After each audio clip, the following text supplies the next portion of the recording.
Bonjour tout le monde. Je voudrais me présenter. C'est Dr Bekay, résidente en cardiologie CHU Béjaïa. Nous allons aujourd'hui faire un cours extrêmement important de cursus de cardiologie. C'est une infection d'un organe très important, c'est le cœur. Elle est particulièrement grave parce qu'elle touche la tunique interne du cœur qui est l'endocarde. Donc, on va parler d'endocardite infectieuse. Il y a des objectifs pédagogiques que vous devez connaître. Savoir définir une endocardite infectieuse, décrire les lésions anatomopathologiques, citer les cardiopathies à risque, identifier les germes en cause ainsi que leur port d'entrée, diagnostiquer une endocardite infectieuse, identifier les complications et enfin planifier une conduite à tenir thérapeutique, médicale, chirurgicale avec une prévention adéquate. Vous savez très bien que le myocarde est tapissé d'une couche mince qu'on appelle l'endocarde. L'endocarde est intimement lié avec un autre tissu en contact permanent qui est le sang. Lorsque l'endocarde s'infecte, et nous allons voir que c'est la définition de l'endocardite infectieuse, eh bien, le sang va s'infecter aussi. Et lorsque le sang s'infecte, la gravité exceptionnelle est la septicémie. Alors, qu'est-ce que c'est qu'une endocardite infectieuse? C'est une lésion ulcéro-végétante de l'endocarde, en général valvulaire, rarement pariétale ou sur une prothèse intracardiaque secondaire à une bactériémie. Donc, c'est une infection d'une valve native ou protitique.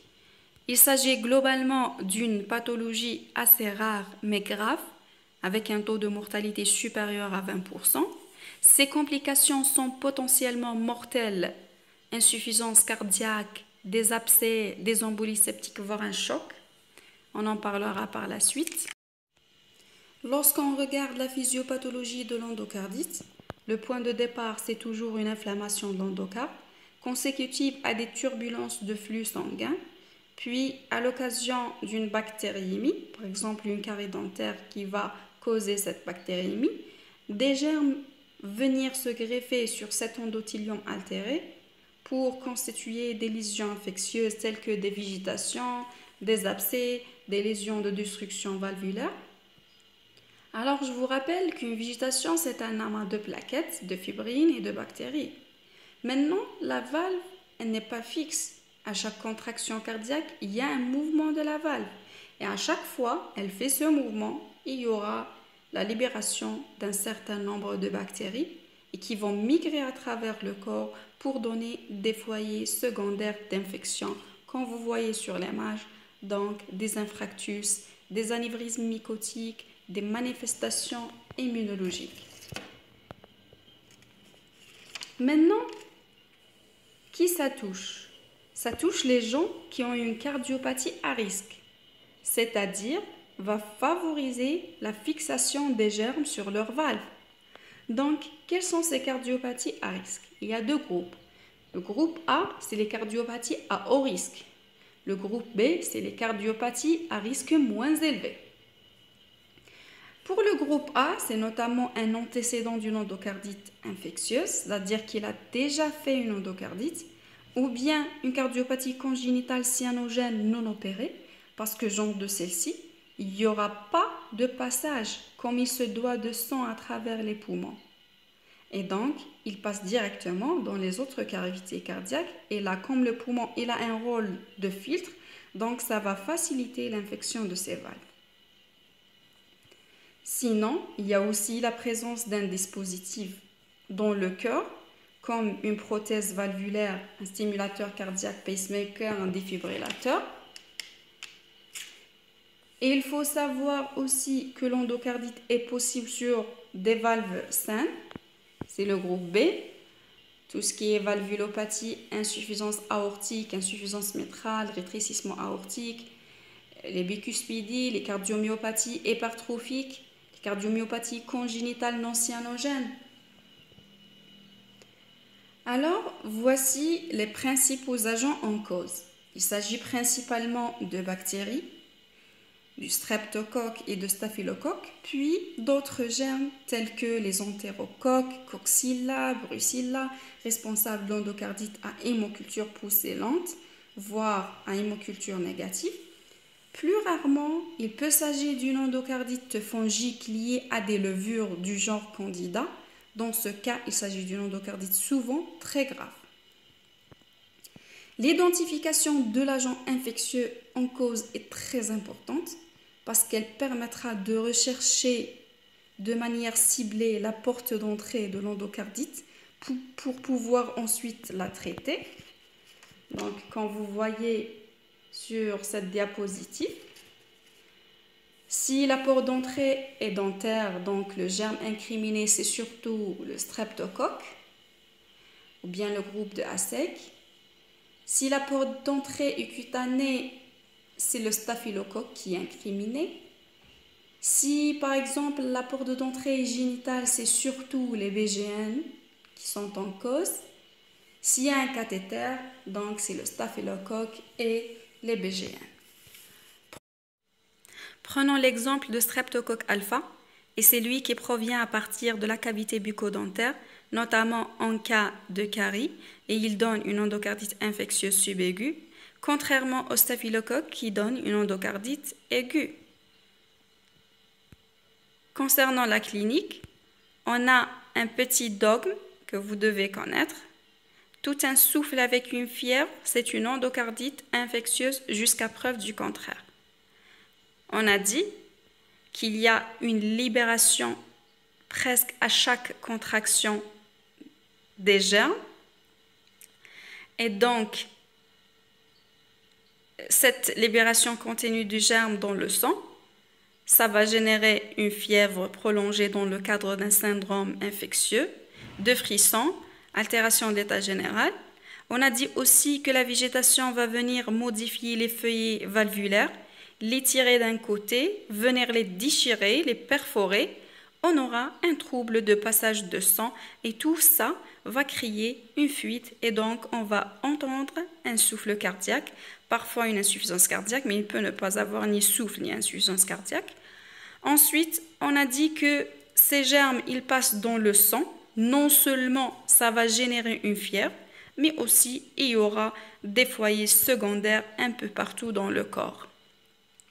Et donc, il y aura des signes extracardiaques, cutanés, respiratoires, rhumatologiques, rénaux, ophtalmologiques. Les signes cutanés sont rares, mais sont souvent pathognomoniques. Le purpura pétichial conjonctival, sous-inguial. Le faux panaré d'Osler à rechercher au niveau des extrémités, doigts ou orteils. C'est douloureux, retenez ça, ça fait vraiment mal. L'érythème de Genouille, sachez l'évoquer devant des lésions papulomaculaires, rouge ou rosé au niveau des paumes des mains et des pieds. Donc ça, il faut l'avoir en tête. Et aussi des purpuras conjonctivales, c'est signes comme signes ophtalmologiques, taches de rot au fond d'œil, des arthralgies, des lombalgies, donc on a mal partout. Alors, pour établir le diagnostic positif d'endocardite infectieuse, il existe deux examens complémentaires clés qui sont les piliers du diagnostic. 1. Les hémocultures. 2. L'échocardiographie. On sait que les germes vont passer dans le sang de façon continue. Donc, il faut des hémocultures pour retrouver justement ces germes. Vous devez connaître les conditions de prélèvement des hémocultures, que je vous rappelle ici. Donc, on réalise en général 3 prélèvements différents à quelques heures d'intervalle, aérobie et anaérobie, effectués si possible au moment du pic thermique ou lors des frissons, qui signe d'une décharge bactériémique, avant toute antibiothérapie. Et en cas de traitement antibiotique, une fenêtre thérapeutique doit être pratiquée. Ces hémocultures permettent d'isoler le germe, de confirmer le diagnostic, d'identifier le germe et donc la porte d'entrée. Elle permet également de réaliser un antibiogramme sur le germe retrouvé et oriente ainsi le médecin dans le choix du traitement antibiotique. Maintenant, si la présomption d'endocardite est forte et si les hémocultures restent toujours négatives, dans ce cas-là, il faut envisager les étiologies d'endocardite à hémoculture négative. Question très importante, quelles sont les endocardites à hémoculture négative? Alors, soit l'infection est décapitée par un antibiotique, ou bien le germe incriminé est le streptocoque déficient à culture difficile. Il y a aussi les germes intracellulaires ou bien une endocardite fongique à candida. Le deuxième test qui est important, c'est l'échocardiographie. On fait une échocardiographie transthoracique, ce qu'on appelle ETT, c'est-à-dire sur la paroi thoracique, ou bien une échographie transœsophagienne, ETO, c'est-à-dire qu'on fait pénétrer la sonde à travers l'œsophage. Sachant que l'ETT a une sensibilité de l'ordre de 50%, par contre l'ETO est de 90%. Vous voyez que même si la performance de l'ETT est plutôt bonne, celle de l'ETO est encore meilleure. Alors voici quelques images. À droite, une image d'ETT coupe parasternale gauche grand axe. La flèche blanche montre une végétation aortique. À gauche, une image d'ETO, oreillette gauche, ventricule gauche et entre les deux, la valve mitrale où la végétation est localisée. Alors, pourquoi une échocardiographie? D'abord, pour rechercher des végétations, qui sont des éléments hyper-échogènes mobiles avec la valve, une fuite mitrale ou aortique, donc une cardiopathie sous-jacente. L'écho vous permettra, en plus d'évaluer le retentissement, de préciser le mécanisme des lésions, de dépister les complications. Alors, voici un algorithme de l'exploration d'endocardite infectieuse par écho-doppler cardiaque. Si vous avez une suspicion d'endocardite plutôt faible, vous allez commencer par faire une ETT. Si l'ETT est positive ou de mauvaise qualité, où il y a une prothèse valvulaire, il faut passer à l'ETO. En revanche, si votre suspicion clinique est forte et l'ETT n'est pas concluante, il ne faut pas hésiter à la répéter ou à demander une ETO. Pour les examens complémentaires, un bilan classique qu'on préconise, FNS, une vitesse de sédimentation, CRP, ça nous indique un syndrome inflammatoire. ECG quotidien pour dépister les complications, type BAV, bloc auriculo-ventriculaire, à cause d'un abcès de l'anneau, bilan rénal, hépatique, ionogramme, radio de thorax, IRM cérébral. Donc, on en parlera plus tard de manière détaillée dans les complications. Un autre point qui est très important, donc c'est la recherche d'une porte d'entrée pour pouvoir la traiter.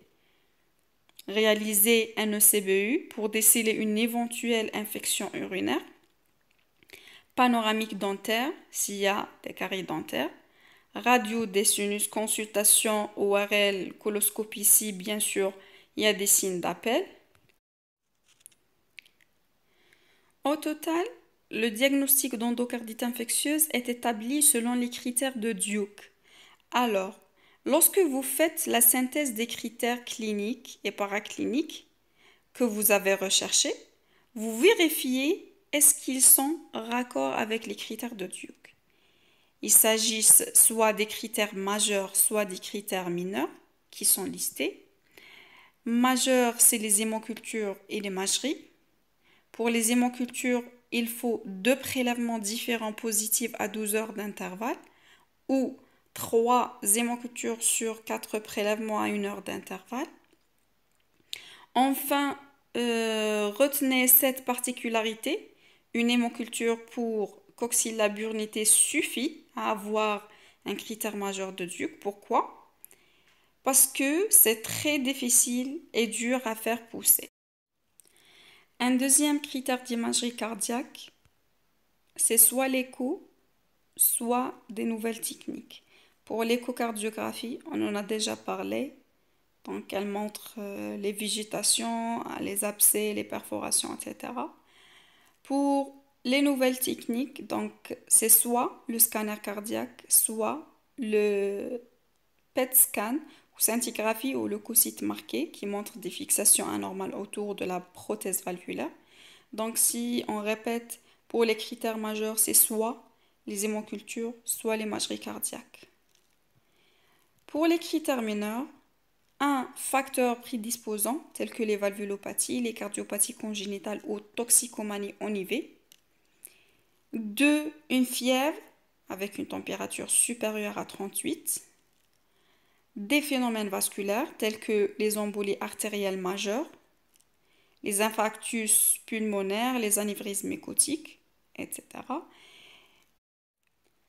Il y a aussi les phénomènes immunologiques tels que les glomérulonéphrites, la tache de Roth, nodules d'Osler, les facteurs rhumatoïdes positifs. Cinquièmement, les preuves bactériologiques. C'est les hémocultures positives, mais qui ne répondent pas aux critères majeurs. Au total, on pourra dire que l'endocardite est certaine s'il y a 2 critères majeurs, ou un critère majeur et 3 critères mineurs, ou 5 critères mineurs. On dira que l'endocardite est possible s'il y a un critère majeur avec un critère mineur ou 3 critères mineurs. Voilà ce nouvel algorithme diagnostique. On a 3 possibilités, soit une endocardite certaine, soit elle est éliminée, ou elle est entre les deux, donc possible ou éliminée, mais avec suspicion clinique persistante.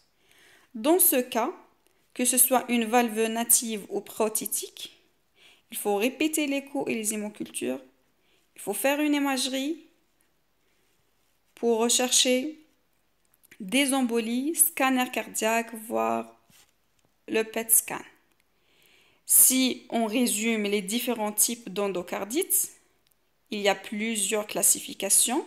C'est soit selon la progression dans le temps, donc soit une endocardite subaiguë, maladie d'Osler, le germe incriminé c'est le streptocoque, soit une endocardite aiguë, staphylocoque. Deuxièmement, selon la localisation, soit sur cœur gauche, donc la valvulopathie, c'est surtout mitrale ou aortique, ou bien vers un cœur droit. Une endocardite aussi sur valve naturelle native ou prothétique, ou bien une classification selon les résultats d'hémoculture, donc une endocardite à hémoculture négative, ou bien une endocardite sur cœur sain. Passons aux complications qui peuvent même être révélatrices de la maladie. Donc, premièrement, les complications cardiaques. Parmi les complications les plus fréquentes, un œdème aigu du poumon, troubles de rythme, troubles de conduction. C'est pourquoi il faut faire un ECG quotidien pour dépister ces complications. Par exemple, chez un patient qui a une endocardite et qui présente un bloc auriculo-ventriculaire récent, qui n'était pas avant, dans ce cas-là, il faut suspecter un abcès. On a aussi les péricardites, les myocardites. Insuffisance cardiaque. Il faut faire donc un examen clinique quotidien pour rechercher les signes d'insuffisance cardiaque. Cette insuffisance cardiaque peut être progressive, parfois aiguë. Par quel mécanisme? Donc, par rupture de piliers, ce qui va créer ensuite une fuite massive et par conséquence une insuffisance cardiaque. Il y a aussi les complications infectieuses devant la persistance d'une fièvre et un syndrome inflammatoire avec des hémocultures qui restent toujours positives malgré un traitement antibiotique, il faut évoquer et rechercher les complications infectieuses. Aussi, il y a les complications emboliques, il y a les anévrismes mycotiques. D'abord, on se met à l'aise. Cela n'a rien à voir avec les mycoses. Tout bête, mais il faut l'entendre. Donc, mycotique, ça veut simplement dire que c'est la paroi des vaisseaux, des petits capillaires qui vont perdre l'élasticité et leur densité et qui vont se mettre à se dilater et qui vont, après avoir pris des anévrismes, se rompre et donc créer des saignements. Et ça, c'est directement un phénomène à la fois immunologique et inflammatoire lié à l'endocardite infectieuse. Il y a aussi des complications rénales type glomérulonéphrite, insuffisance rénale fonctionnelle.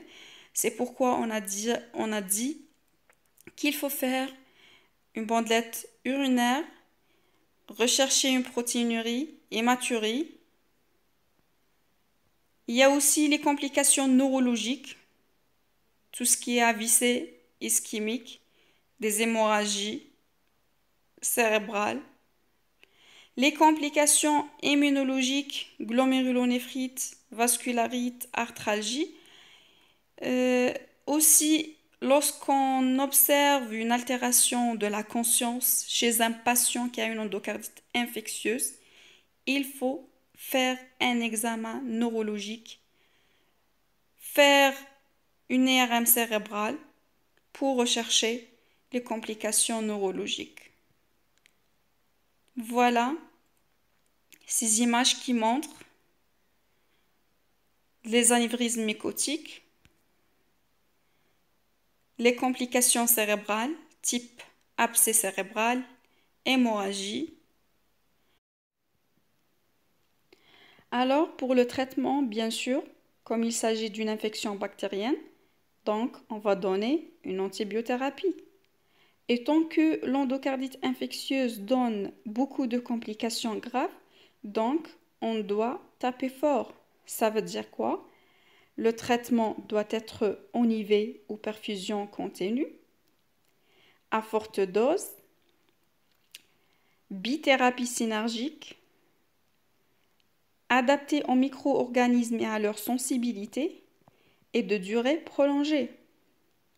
Retenez ça, c'est très important et c'est hyper tombable dans vos examens.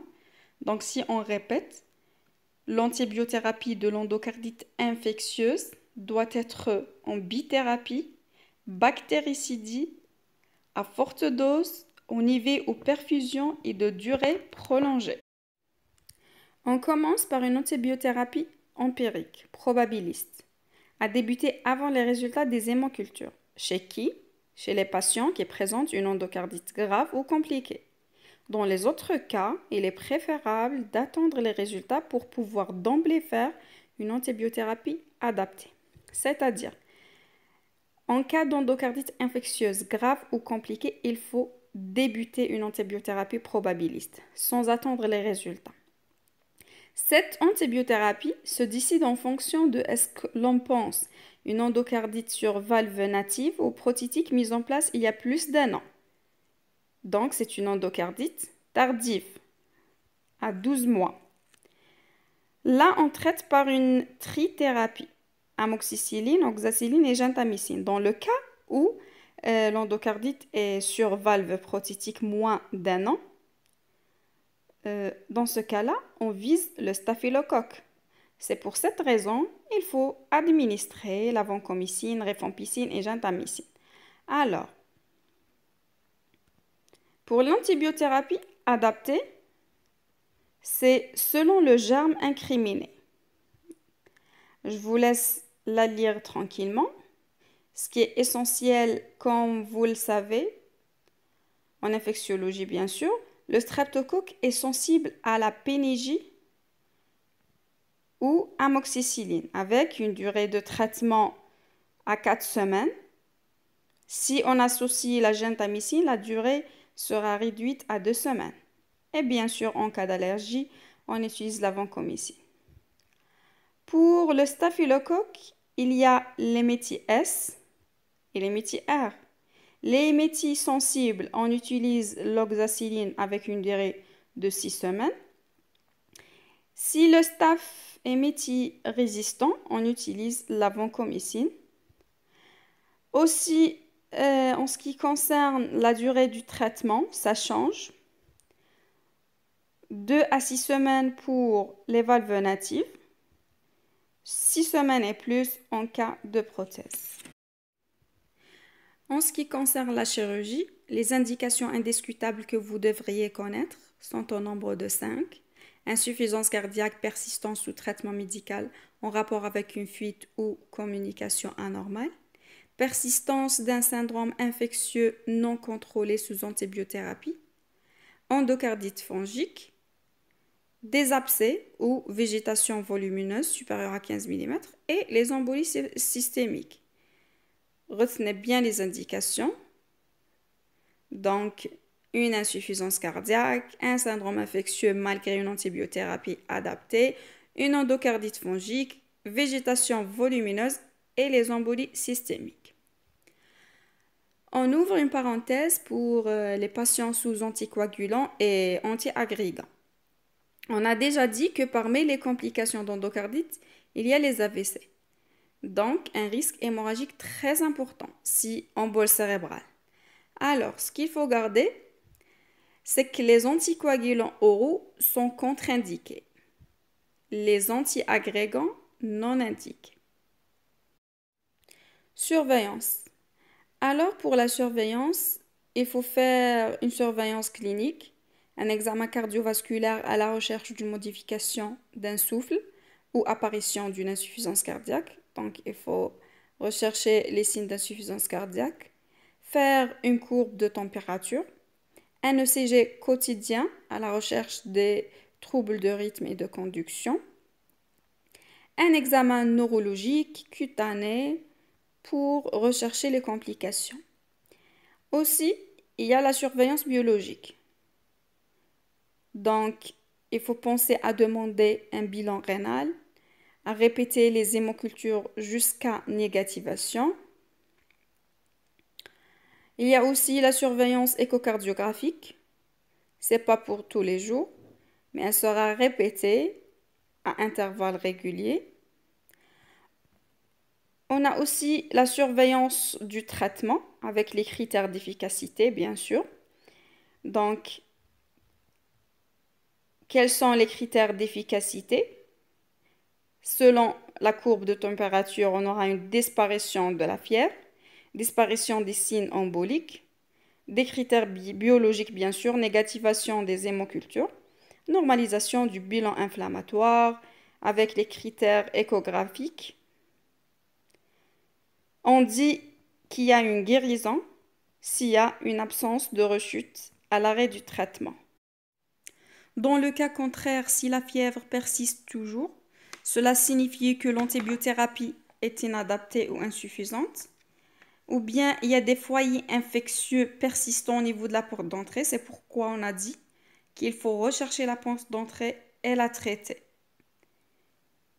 Ou bien des foyers infectieux secondaires tels que les métastases septiques. Sinon, le foyer est persistant au niveau de l'endocarde valvulaire tel que un abcès septal ou paravalvulaire. Un mot sur la prévention. Il y a des principes généraux qui visent à empêcher cette greffe bactérienne chez les patients qui présentent une cardiopathie prédisposante. Il faut dépister et traiter les portes d'entrée. Tous les patients avec une cardiopathie à risque élevé ou modéré doivent impérativement et très régulièrement être informés de la nécessité de consulter rapidement en cas de fièvre. L'importance de la réalisation d'hémocultures avant la prescription d'antibiotiques.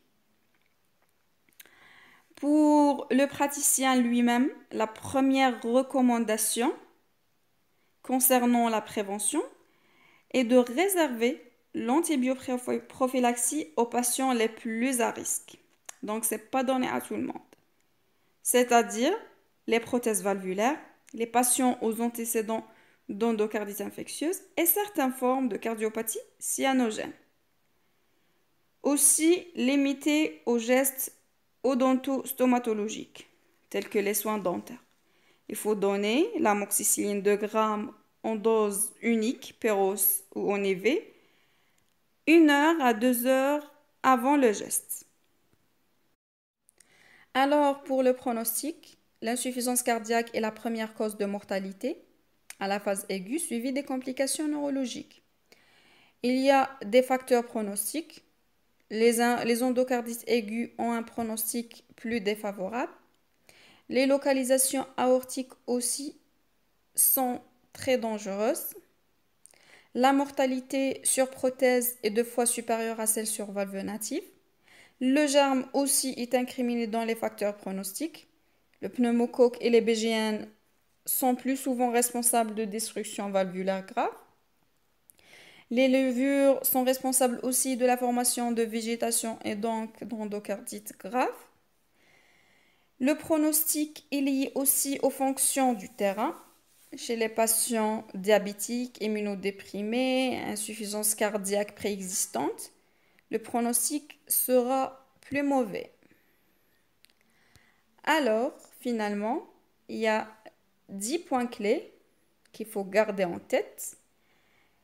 L'endocardite, c'est une maladie grave avec taux de mortalité de 20%. Toute une fièvre avec un souffle cardiaque, c'est une endocardite jusqu'à preuve du contraire. 80% de cas, les endocardites sont dues au streptocoque et au staphylocoque. Pour les complications cérébrales, sont les complications les plus fréquentes et les plus sévères. Les embolies symptomatiques sont plus fréquentes si la végétation est de grande taille, si elle est mobile, en situation mitrale, et le germe est le staphylocoque aureus. L'identification de la bactérie en cause est indispensable avant de débuter l'antibiothérapie, sauf dans le cas où l'endocardite est grave et compliquée. Pour toute suspicion d'endocardite, il faut pratiquer dès que possible une échocardiographie. Quelles sont les règles d'antibiothérapie? Donc, une antibiothérapie adaptée, bactéricidée, continue, à dose élevée et de durée prolongée. La chirurgie est indiquée en cas d'insuffisance cardiaque, en cas d'infection non contrôlée malgré antibiothérapie adaptée, en cas de végétation de grande taille ou pour prévenir les embolies. Les indications de l'antibioprophylaxie sont limitées au sujet à haut risque et aux procédures dentaires invasives. Je vous mets ce petit moyen mnémotechnique qui vous permet de vous rappeler les facteurs de risque d'embolie au cours d'une endocardite infectieuse. Donc, ma grosse végétation M mordre. Remémorer M mobile. G pour le germe. V la végétation supérieure à 10 mm. Les antécédents d'embolie et la position des végétations mitrales. Voilà, j'espère avoir été claire. Merci pour votre attention et bon courage à tous.